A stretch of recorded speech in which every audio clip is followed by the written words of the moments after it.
Good evening, everyone, and welcome to WDW Opinion Live. Thank you so very much for being here. My name is Conor Brown, and I'm a lifelong Disney fan who's been traveling to the parks for the last 20 years. And I'm also a former Disney cast member, so I know what it takes to make the magic. My passion is simple. It's to help you plan for and daydream about your next perfect Walt Disney World vacation. I do that by sharing my expertise through content on the blog, podcast, these Facebook and Instagram live streams, and so much more. You can check out all the content we got going on by heading over to WDWOpinion.com. Thank you all so very much for being here, my fellow opinioneers. It looks like we have Shane coming to us. Good to see you, my friend, over on Facebook. And Joshua Staniels is cheering because he can finally tune in to a live one. Good to see you, Josh. Thank you for showing up. We also have Kristen from Florida. I hope Florida is treating you well. Up here in Maryland, it's gotten a little cold again, which I am not for, and good friend of the podcast, of the live stream, great opinioneer Austin is here. We have a couple people over on Instagram watching as well. It looks like Melissa Marie and Velvet Gunner have shown up. Thank you everyone for being here. Like I said, I say this every single week. Tuesday is my favorite night. Why? Because I get to share it with my fellow opinioneers, whether it's on Facebook or on Instagram. We get to talk and chat about our thing that we love so much, our shared passion of Walt Disney World. There's so much to discuss this week. All right, guys, so let's just get into it. This is what's going to happen. We're going to review some Disney World news, the latest news, and then what we're going to do is to dive into some WDW opinion content. And if you saw the title of this live stream, you probably know I'm going to prompt a question from you guys as well. But we'll get into that just a little bit later on. I'm also seeing Richard is here from Maine. Thanks for being here, Richard. Good to see you. And Michael Loving is coming all the way from West Virginia. Michael, I hope you are doing well. Thanks for tuning in. All right, guys, let's get started. Let's dive into our first Disney news story of the week. Galaxy's Edge. It's got to be Galaxy's Edge, right? We're going to be talking Galaxy's Edge from here on out, it seems like. All right, so we have the foodie guide to Star Wars Galaxy's Edge. Now, we discussed this in the WDW Opinioneers community over on Facebook. If you aren't a member, please do join. It's where we'll be able to chat 24/7. We don't have to be live, just like we are here. No, the Opinioneers community open all day long so we can chat about Disney World. We've been talking about this for a while, but I wanted to bring it up on the news show. Guys, if you have read this article, I'll be reading it right now, but comment, what is your favorite food item, or what food item are you looking forward to enjoying the most at Star Wars Galaxy's Edge? Here we go. In Star Wars Galaxy's Edge, due to the remote nature of the planet, Batuu has a deep history of farm-to-table style whole foods. Very interesting, farm-to-table, since that seems like a new occurrence here in America. Not on Batuu. It's been there for a while, it seems like. So wary travelers can take refuge in a number of different places to eat food at Galaxy's Edge on Black Spire Outpost. In Docking Bay 7 Food and Cargo, you can grab a specialty cocktail in the favoring watering hole, Oga's Canteen. You can also grab a quick bite or some blue milk maybe at one of the stands in the Black Spire Outpost. So let's start with Docking Bay 7 Food and Cargo, shall we? It's a multi-purpose transport shuttle on top of a large hangar will beckon guests into Docking Bay 7 Food and Cargo, a designated location for traveling food shuttles. Docked in the hangar is Tug's Grub. Oh, interesting. Run by Chef Storrow Cookie Tugs. Where they come up with these names, I will never know, but someone get paid a lot of money to come up with them. Let's dive into the food in Docking Bay 7, shall we? We have smoked Kadu ribs. Very interesting, which are sticky pork ribs served with a blueberry corn muffin and cabbage slaw. I think that's what I'm looking forward to the most. I saw a lot of pictures of these, and it looked very, very good. Those smoked Kadu ribs. There's also a Yoba shrimp noodle salad, which is cold shrimp served on a vegetable mix of noodles and veggies. We have the garden spread. We have the braised shank roast and Ethiopian garden loaf as well. These are all very interesting sounding made up words, I guess you could call them. But if you look at the pictures, and we'll link out, these links, you can go over to the Disney Parks blog to get the full rundown, to get more pictures and stuff like that. Everything looks appetizing. Even though it sounds weird, yes, it's out of this world. It is Star Wars. It does not, make any sense why they're named these things other than it's Star Wars. It all looks very, very good. I'll say this, Disney has stepped up their game in the last few years, especially when it comes to quick service. I feel like Satuli Canteen over in Pandora, the World and Avatar seems really, really, it is very, very awesome. There's a whole bunch of other quick service locations, but it's almost like more upscale quick service, like they're putting more of an effort into it. So that itself sounds very good. Joshua is saying those ribs sound good. I'm right there with you, Joshua. Shane, our Disney World insider, that's what I'm calling you, my man. He got to try some of this stuff the other night. It's all very good. That is what I like to hear, my man. Also want to say hello to Sue Brown, my mama, all the way from Maryland. Joanne Hardy, good to see you, Joanne. Haven't seen you in a couple weeks. Always good when you tune in each Tuesday night. She's coming all the way from the UK. Also looks like we've got Sandro here. Sandro is from Ontario, Canada. Did we miss anyone? Nope, I don't think so. So let's move on to some other elements. Overall, I think Docking Bay 7, food and cargo, that's going to be the biggest sort of place to get food in Star Wars Galaxy's Edge. It's definitely going to be feeding a lot of people, as there's going to be a lot of people in there. So hopefully there's plenty of space to sit down. Hopefully the process goes very smoothly as well. We are hearing that once this opens in Disneyland, which will be at the end of the month, mobile ordering will be available, just like it is available across property here at Disney World for the most part. I'm going to say right off the bat, use mobile ordering. It's going to be busy in these places. Mobile ordering is your friend, and it will help you in the long haul. Save time, save effort. You don't have to wait in line. When it's going to be busy like this, it's good to know when you're going in there, you're not going to have to wait in a long line. Your food's going to be ready for you. Scott Meter is coming from Wyoming. Thank you, Scott. Happy to see you here. Thanks for tuning in. Scott, have you gotten to see any of the food coming to Star Wars Galaxy's Edge? If you have, that's what we're talking about right now. You can weigh in on your 2 cents. Let's move on to something I'm very looking forward to. Oga's Cantina, run by the boss of Blackspire Outpost Underworld, Oga Gara.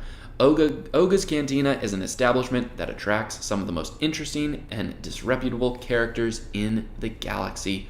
Little is known about Oga herself. She's not usually there, but she has a fine canteen establishment. This is going to be a very, very cool space from what I've seen already. And let me just say, if you're a fan of Rex from Star Tours, he used to be your driver over at Star Tours. He's coming back in the form DJ R3X. That's right, Rex, your former Star Tours DJ, your former Star Tours captain, I should say, is now a DJ in Oga's Canteen. He's got like 3+ hours of content of stuff he's going to be going over, of songs he's going to be playing. Very, very cool. Now let's get something off the bat first with Oga's Canteen. It's definitely, for now, just a bar, meaning you can't really get any food there at all. It's going to be heavy on the drinks, both alcoholic and non-alcoholic, but I think it's going to be really trying to get people in and get people out. This is going to be almost like a Trader Sam's, I think, a lot bigger, of course, but I think it's going to have that same appeal like a Trader Sam's. So some of these offerings, they have concoctions with alcohol, Morning specialties. That's right. There's going to be morning specialties at Oga's Canteen. Spear and Calf. It's going to be Peru Alto Mayo Organic Joffrey's coffee. I love Joffrey's coffee. Orange marmalade, rum, vanilla whipped cream, and citrus zest. There's also going to be a bloody rancor, vodka, chili liqueur, spicy Bloody Mary mix, and rancor bone. Cool thing about this is that they are offering morning drinks. Why is that important? Well, if you tuned in last week or you listened to last week's episode of the podcast, for the first couple of months, Hollywood Studios is going to be opening at 6 a.m. That's right, 6 a.m. for on-site Disney resort guests. That means you're gonna beeline to Star Wars Galaxy's Edge. You're gonna need to get your coffee fix. You're gonna need your caffeine, right? You can do that at Oga's Canteen, whether it's Black Spire Brew, which is just cold brewed Joffrey's coffee, honey, Farelnum, passion fruit, and citrus. They also have teas and things like that you can get for breakfast there. A couple of the afternoon and evening specialties when it comes to the alcoholic drinks. The fuzzy tantuum, I think that's what I really am going to enjoy. Peach vodka, peach schnapps, orange juice with tangerine, pure cane sugar, and buzz foam. There's also the Jedi Mind Trick, which is grapefruit and rose vodka, rosé vodka, or is it rose? I don't know. Farlam, blue curacao, white grape juice, lime juice, and grapefruit bitters. The Dagobah Slug Slinger is Respacito tequila, blue curacao, citrus juices, ginger, herbs, and bitters. One other one, we've got the Bespin Fizz. That's rum, yuzu puree, pomegranate juice, white cranberry juice, and a cloud swirl. Very curious what that might be. Concoctions with alcohol, without alcohol. They also have a lot of concoctions without alcohol. We have the Cliff Dweller, which is citrus juices, coconut, hibiscus grenadine, and Seagram's ginger ale. We've got the Blue Bantha, which is blue milk served chill with Bantha-inspired vanilla bean butter sugar cookie. We also have exclusive beers to Galaxy's Edge. Beers on tap, the Golden Squadron Lager, the White Wampa Ale, the Go Marina Ale, and the Bad Motivator IPA. Very cool. Very cool with that. Let's see, Joshua is saying they have non-alcoholic ones too, right? Yep, they do have mocktails like that. So, and Joshua, I gotta be honest, there's a ton of mocktails that they have going on at Oga's Canteen. I was actually blown away, not just with the amount of alcoholic drinks they have, and there's a lot of unique, different Oga's Canteen exclusive alcoholic drinks, but the amount of non-alcoholic drinks that they have here, it seems really awesome. So that's awesome. That's very cool. Especially, you don't always want an alcoholic drink, but maybe you want to have a little fun. Maybe you want some, a sugar high, as it were. There's a ton of morning and afternoon and evening specials at Oga's Canteen that they have non-alcoholic. This is going to be a very popular place here, folks, so you're going to want to get in line as soon as possible after you hit those attractions, after you've explored. Obviously, I think Oga's Canteen is then the next step for that. Again, we're not seeing any food on the menu right now. Maybe down the line, a couple years from now, we're going to see. Sue is saying, is this place going to be tiny or big? It's a good question. When we compare it to something like Trader Sam's, very small, obviously, but it's not going to be at that scale, right? This is going to be a place people are going to want to go to. When you think of maybe something closer to it in Baseline Tap House, I think it's going to be bigger than that even, but I don't think it's going to be a necessarily gigantic space. It's still going to be difficult to get into this place, but that's just the immense popularity. People want to be able to drink in Galaxy's Edge. They want these interesting concoctions. They want to see DJ Rex out there as well. So those are all going to be interesting things, but we don't necessarily know the full size of the place yet. I'll be there during opening because I start my Disney College program August 19th. That is awesome. So very cool. I did the Disney College program a few years ago as well. I worked front desk at the Yacht and Beach Club, and I worked on Seven Dwarfs Mine Train. Had an absolute blast. So, what role do you have on the college program? Do you know what role you've selected already? Let us know, and also let us know how the crowds are when you're down there. You're going to be right in the thick of it. Your program's going to be starting almost as soon as Galaxy's Edge opens. How cool would that be if you get posted in Galaxy's Edge? Maybe you might not want that. There's going to be a lot of crowds, but we'll see when it comes time. Joanne Hardy is saying, I will be there, looking forward to extra magic hours, extra magic hours, that is. Fingers crossed we'll be able to get in. Joanne, if you use those to your best ability, you'll definitely be able to get in. Lines still might be long, but I don't anticipate people who take advantage of the extra magic hours and are good about it show up before 6 a.m. I know that sounds crazy. You'll definitely be able to get into the land. Let's see. Richard is saying, Disneyland last summer, July 1st time at Disneyland. Very cool. So maybe you might be able to get both Galaxy's Edge there. Carrie is saying, sounds great. Oga's Canteen sounds very, very cool. I am excited about that. Custodial role, very cool. So I don't know if you noticed on our Instagram page, we posted a custodial pic yesterday. Hopefully you'll be able to learn how to do those drawings with your broom and water. You can paint Mickey, some other characters around. Listen, I had several friends who were custodial cast members there. They absolutely loved it. You have a lot of freedom to roam around the parks, roam around your location, so that is very cool. I wish you nothing but the best. Good luck. Please let us know how your college program is going as well. And if we do bump into you down there, we'll be sure to say hi. All right, let's move on to one last place in the Blackspire Outpost. Blackspire Outpost Market. There's Rondo Roasters. Just a couple things here at Rondo Roasters. You have the Rondo wrap, which is roasted pork and grilled sausage with peppercorn sauce, tangy slaw wrapped in a pita. You can see that up in the top corner there. Looks very tasty. They also have the Nuna turkey jerky. You can choose choice of sweet or spicy. You have Kat Saka's kettle menu, so it looks like they have some interesting popcorn when it comes to this place.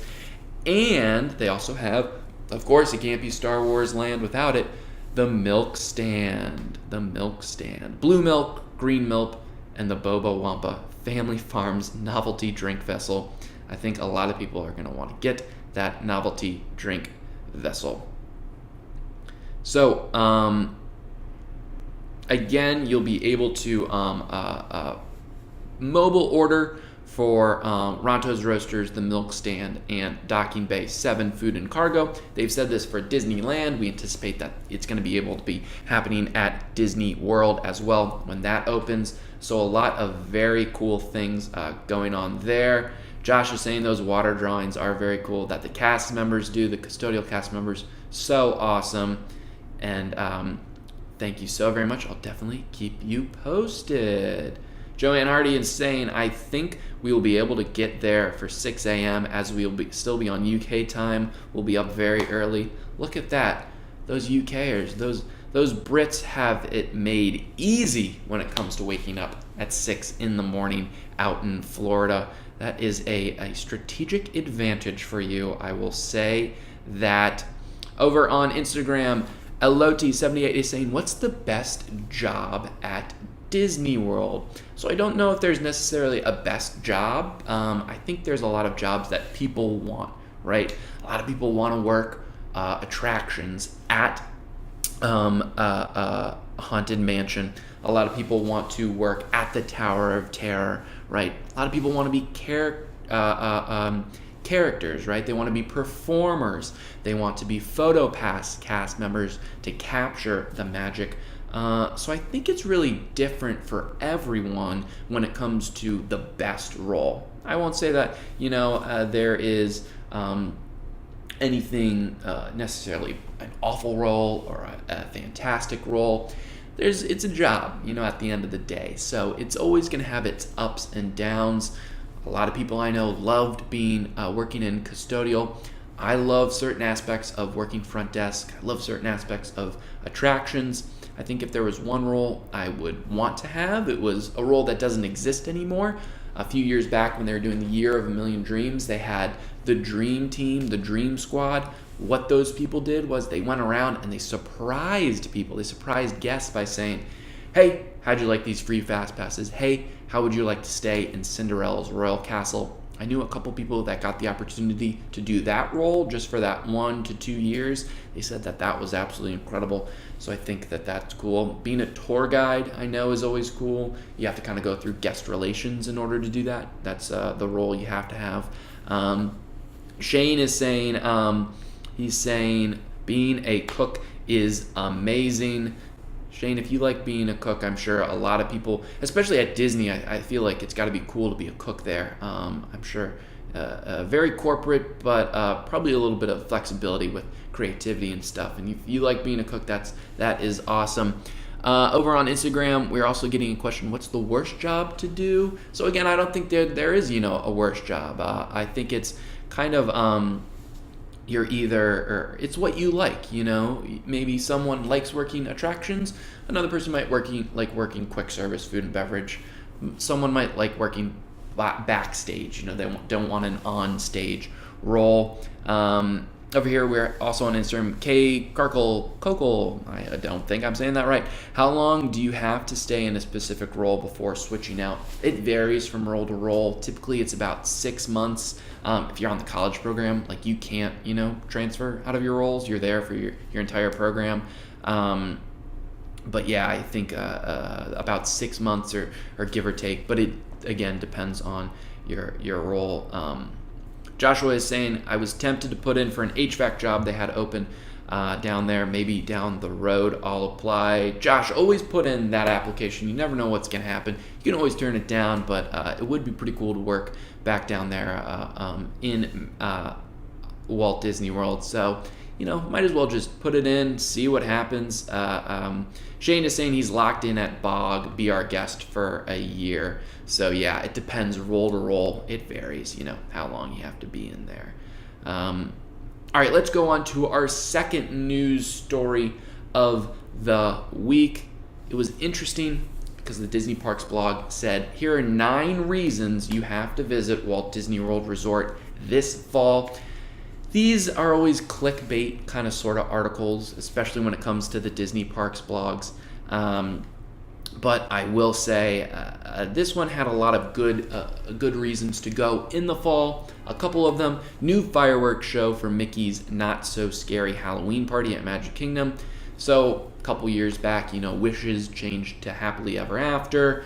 The fireworks show actually at the Halloween party did not change. It still remained Hallowishes. Now we're getting a new Halloween-themed nighttime show. Projection effects, lasers, lightings, fireworks. So that's going to be a cool sight. It's going to change up the Halloween party for sure. There's a record number of days set for Epcot International Food and Wine Festival this fall. Also this fall, last call for Illuminations, Reflections of Earth as Epcot Forever debuts October 1st. So if you want to see Illuminations one more time, you got to go from now until then. That's probably why fall is a great time for that. Disney Springs NBA Experience and special seasonal offerings will be coming in the fall. You can make the jump speed, of course, the jump to light speed, I should say, at Star Wars Galaxy's Edge this fall. The Disney Skyliner, very cool and interesting thing coming in the fall. Disney's Animal Kingdom lights up the night with Rivers of Light We Are One, which is a new show that's coming to Animal Kingdom. It's going to feature clips from Disney nature films. Disney resort hotels have plenty new to explore. There's going to be the new addition at Disney's Coronado Springs Resort. Disney's Riviera Resort is going to open in mid-December, they're saying, and there's plenty of new things coming to Disney's Caribbean Beach Resort as well in the fall. Then you can also celebrate the 10-year milestone of the Run Disney Wine and Dine Half Marathon this fall. So there's plenty of cool things to do this fall. But as I was reading this article, I was thinking, fall's a great time to go, but what's the best time to go? What's your favorite season to go to Walt Disney World? I'm going to turn this over to you guys. What time of year do you absolutely love going to Walt Disney World? Is there a time specifically when you always go because you love it, or does it always just kind of happen that way? Or maybe even is there a time you want to experience that you haven't gotten the opportunity to? When it comes to the seasons, I will say the fall, of course, very Halloween forward, which is great. Pretty much just at Magic Kingdom. But then when you incorporate food and wine, which happens in the fall, really becomes awesome at Epcot. During the winter time, I will say, yes, it's Christmas, but if you think about winter, it's January and February as well. So winter might appeal to you because it's a lot cooler, right? Winter might also appeal to you if you like the Festival of the Arts, which is a very cool thing to experience. Springtime, flower and garden. The flowers are in bloom there. Summer, nothing too special event like in the summer, but maybe, you always go in the summer. Maybe it's your summer vacation trip you take each and every year. So that could be an option. For me, I'm going to say fall, with an emphasis on after Halloween. Why is that? Because you still might be able to get some food and wine days there. This year, food and wine is running from August 29th until November 23rd. That's a lot of days. So if you go into November, then you can get that aspect of Christmas time, right? You could go to the Christmas party. You could see the Christmas decorations. It's cooler. There's not a whole lot of people there, but you're also able to experience food and wine. So maybe it's not, you don't want to experience Halloween. You want Christmas time stuff, but you also want to see food and wine. You also want to see all of that. That's kind of the best of both worlds, I think. So for me, I'm going to say fall. Fall's my favorite time to go. Over on Instagram, Kai, I'm just going to call you Guy, is saying, I love Christmas and the candlelight processional. Yeah, that's another great part, You don't have to experience that in winter. You don't have to experience it in December. You can experience it, candlelight processional is pretty much December, but it's not necessarily, the full winter when it comes to Florida. Sue Brown is saying, all seasons except summer. Sue, what are you talking about? You're heading down this summer, aren't you? Hopefully the crowds will be lighter this summer. That's what we're hearing, so fingers crossed that they are. Kristen is saying, I love the fall at Disney. It's a great time to go. Weather's great, food and wine. You can still even get Christmas depending on what month you go into. Crowds are a little lower, when it comes to that. Joanne is saying, September, October, the weather is great and not so busy. Shane, I always went in April, back when he wasn't a local. It was great. April's a great time. Richard, I love this answer. Anytime. Anytime's a great time to go to Walt Disney World. That's for sure. Joshua is saying, I went in April last time and I would 100% do it again. Barely any crowds. I went in between school vacations. When I went all the other times, it was during February vacation, so it was packed. Yeah, so I think, keep in mind, whatever season you pick, look at those crowd calendars. Try and think, when other places are going to have off. I love going in October. I try to avoid Columbus Day weekend. I love going in February, but I try to avoid President's Day weekend. So it's all about, avoiding those times. Aaron Sheehy over on Instagram. Always good to see you, dear. I will say that. Let's see, what else do we have here? Kristen is saying, we were there in March and we will be there again in June. Donna is wondering, why are tickets so expensive? Cannot afford it. Disney, I think, is in the business of making money, clearly, and when you get record attendance each and every year, attendance is only going up, ticket prices are only going up. It's never been a point where they've reached a certain ticket level and people just stop coming. People are still coming, so it's kind of in Disney's interest to keep pushing those boundaries to see if they can get more and more money. But you also got to think about it from a perspective of there's a $2 billion land coming to Hollywood studios. That's a lot of cast members to employ. That's a lot of buildings to equipment to purchase, a lot of supplies. Upkeep is very expensive at these places. I'm not justifying Disney's price of $100 a day. I do think it's very, very expensive, but when it comes to what Disney is trying to do, when you have 20 million people visiting Magic Kingdom each and every year, that's right, 20 million people visit each and every year, they don't seem to have a problem with purchasing. They might complain about the price, and they're entitled to do so, but at the end of the day, if they're still buying those tickets, then no skin off Disney's back. So they're expensive for sure, but as long as people still keep coming, Disney's going to keep increasing those prices incrementally here and there. Which is unfortunate, but that's just a reality. And that's what you have to determine. You have to say, at what price point is this becoming non-cost effective? Is I'm not having fun at this price point. If you leave the park and you think, hey, I got ripped off, then maybe it's not for you, for sure.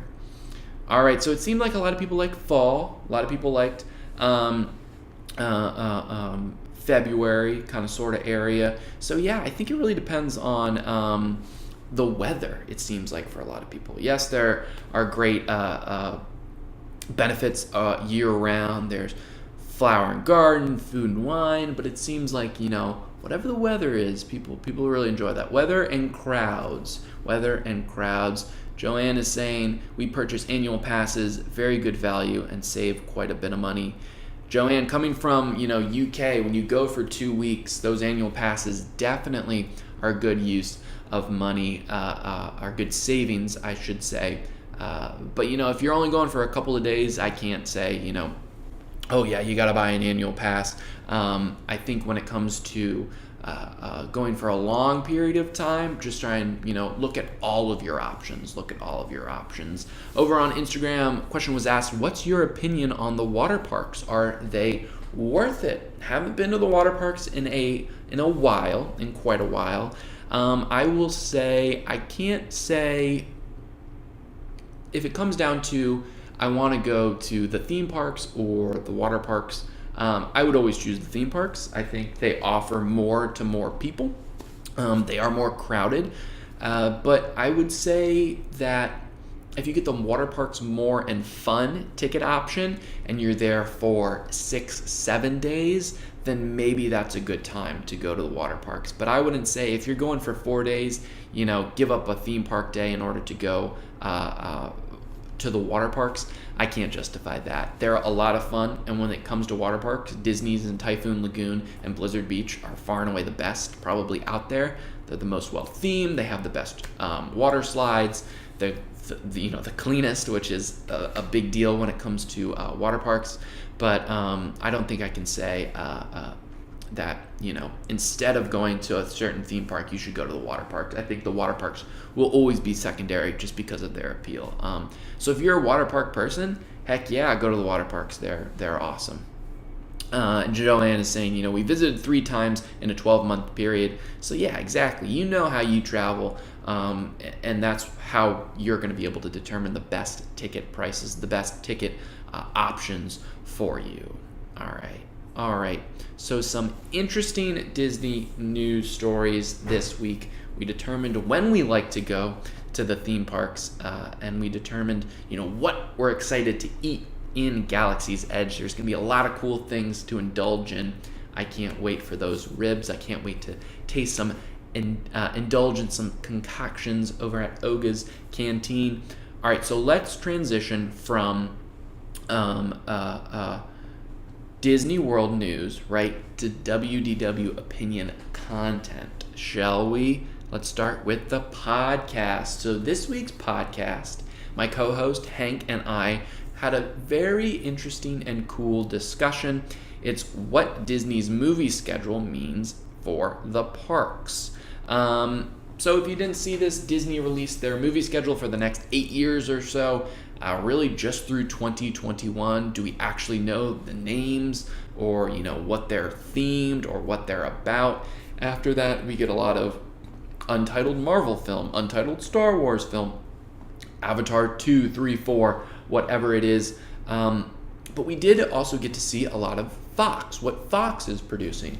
20th Century Fox was just purchased by Disney. We got to see what's on the slate for them. Hank and I had a cool discussion because we said, all right, what are the franchises, the films that we think are gonna be impacted in the parks?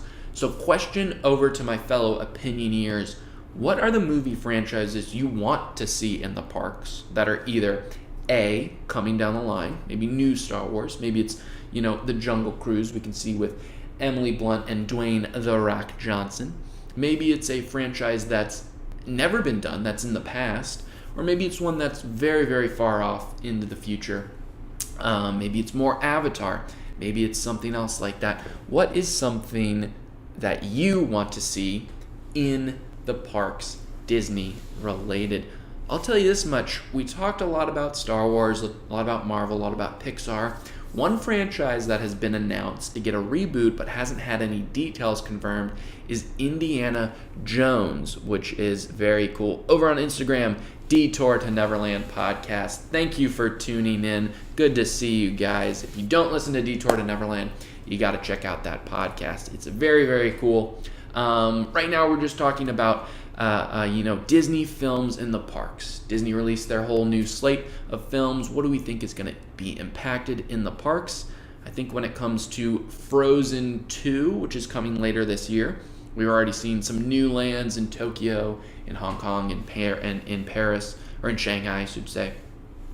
Will that come to California Adventure? Who knows? But like I was saying, Indiana Jones, that's gotten a new green light on a new franchise. That could be very big in the parks. We have the Epic Stunt Spectacular at Hollywood Studios, and we have the Indiana Jones Adventure Ride over in California, or over in Disneyland. So a lot to discuss there. Let's see. Joshua is saying, if I had to guess, if they were going to do any new type of land, it would be something from the comic books side of things. Yeah, for sure. I mean, there's, a lot up in the air when it comes to that. Universal still has the theme park rights. I think it's in Universal's best interest to give those up very, very soon, especially, when you go to Islands of Adventure in Universal, Florida, everything there is based on the comic books, meaning the paper books, right? Where you go to your comic book shop, you pick it up. So it's not the Robert Downey Jr. Iron Man you're seeing there. It's not the the Chris's. You're not seeing Chris Pratt, Chris Evans, Chris Hemsworth in the parks. It's the comic book based ones. So it's kind of confusing. Like, why can't I see this, or why can't the Avengers aren't like this? Where's Thanos? Stuff like that. So I think it's in Universal's best interest to ditch that, even though there's some great rides in Islands Adventure and Marvel Superhero Island. But I think coming to Disney, bringing it back to Disney, that's I think in their best interest, in everyone's best interest as well. So let's talk about our article of the week. A lot of content from WDW Opinion this week. We recently went over to the Polite Pig on our last trip down to Orlando. We did a dining review. Polite Pig was awesome. I will say that. It was a awesome, fast, casual dining experience, but really high quality food. You could save a pretty penny when it comes to some other sit-down restaurants there. A lot of cool craft beers. It's a local place as well. Restaurant group has the Ravenous Pig in Winter Park, Florida, and Cask and Larder, which you might know if you fly Southwest into MCO. Shane is saying, look at that, how serendipitous is that? Had lunch there today. Shane, what's your favorite thing on the Polite Pig menu? I love that turkey breast, that smoked turkey breast. They also give you a jalapeno cornbread muffin. Whoa, baby.